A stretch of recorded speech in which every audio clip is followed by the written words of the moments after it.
और अब बात करेंगे निकाय चुनाव की। बिहार में निकाय चुनाव में ईबीसी आरक्षण के मुद्दे पर सियासत गर्मा गई है। जेडीयू ने बीजेपी को आरक्षण विरोधी बताते हुए सभी जिला मुख्यालय में प्रदर्शन करने का फैसला किया है। वहीं बीजेपी के खिलाफ जेडीयू सड़कों पर सियासी लड़ाई लड़ रही है। वहीं कोर्ट में कानूनी लड़ाई लड़ने की भी जोरदार तैयारी की गई है। जेडीयू पटना हाईकोर्ट के फैसले को सुप्रीम कोर्ट में चुनौती देगी। बीजेपी का आरोप है कि नीतीश कुमार कानून की अनदेखी कर अति पिछड़ों को खुश करने में लगे हैं। और यही नहीं, पार्टी का यहां तक कहना है कि हाईकोर्ट की तरह सुप्रीम कोर्ट में भी नीतीश सरकार की बेइज्जती होगी। आपको बता दें कि निकाय चुनाव में आरक्षण को गलत बताते हुए पटना हाईकोर्ट ने कुछ जगह पर चुनाव में रोक लगा दी है। हाईकोर्ट ने दोबारा से चुनाव के लिए नोटिफिकेशन जारी करने को कहा है और हाईकोर्ट के आदेश की वजह से 10 और 20 अक्टूबर का चुनाव स्थगित कर दिया गया है।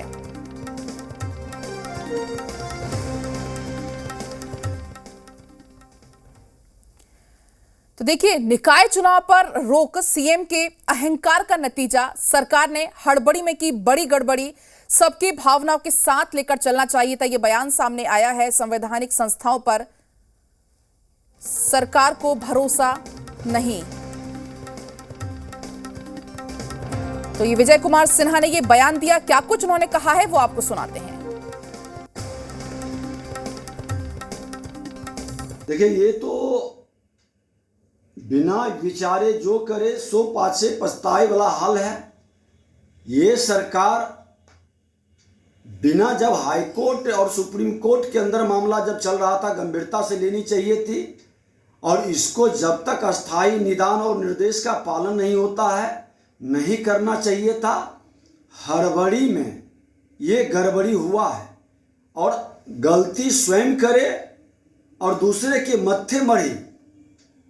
मतलब ये कितनी गंदी राजनीति खेल शुरू हुआ है।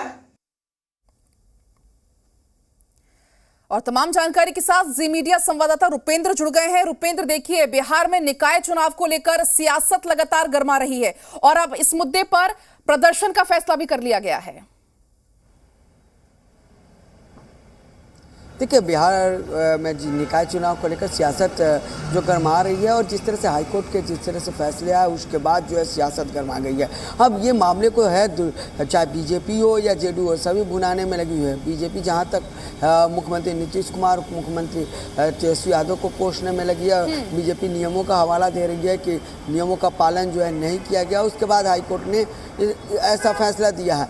तो वहीं जेडीयू अब देख रही है कि जिस तरह से हाईकोर्ट के फैसले आए और मुख्यमंत्री नीतीश कुमार का जो सोच था उस पर अब जो है काम नहीं हो पा रहा है, तो उसको लेकर साफ तौर पर जो है जेडीयू कह दिया है कि सभी जिला मुख्यालयों पर जो है वो आंदोलन करेगी। और ये तरह से देखा जाए तो पिछड़े और अति पिछड़े की राजनीति में दोनों पार्टियां जो हैं कूद पड़ी हैं और दोनों जो है अपने को पिछड़े और अति पिछड़े को जो है हितैषी बनाने में लगी हुई है। लेकिन अब सवाल ये खड़ा होता है कि 4600 उम्मीदवारों ने नगर निगम, नगर परिषद और नगर पंचायत के लिए जो है नामांकन किए थे और वो चुनाव मैदान में उतरे हुए थे। तो फिर उनका क्या होगा, क्योंकि अभी तो जो है आगे के समय तक चुनाव जो है वो अभी टाल दिए गए हैं। अब नए डेट घोषित होंगे, एक नए डेट, कई दांव पेच हैं। कोर्ट ने कहा है कि एक कमेटी बनाई जाए, कमेटी रिपोर्ट देगी, उसके हिसाब से फिर आरक्षण का रोस्टर जारी होगा, उसके बाद होगा। तो ये काफ़ी जो है लंबा प्रोसेस है और अब जो है बिहार सरकार जो है सुप्रीम कोर्ट जा रही है। तो ये तमाम चीज़ें हैं। लेकिन देखिए रुपेंद्र, बीजेपी का कहना है सुप्रीम कोर्ट में भी बिल्कुल हाईकोर्ट की तरह भी नीतीश सरकार की बेइज्जती होगी। देखिए, एक तरफ बयानबाजी तेज हो गई है, दूसरी तरफ निकाय चुनाव बीच में लटके हुए हैं।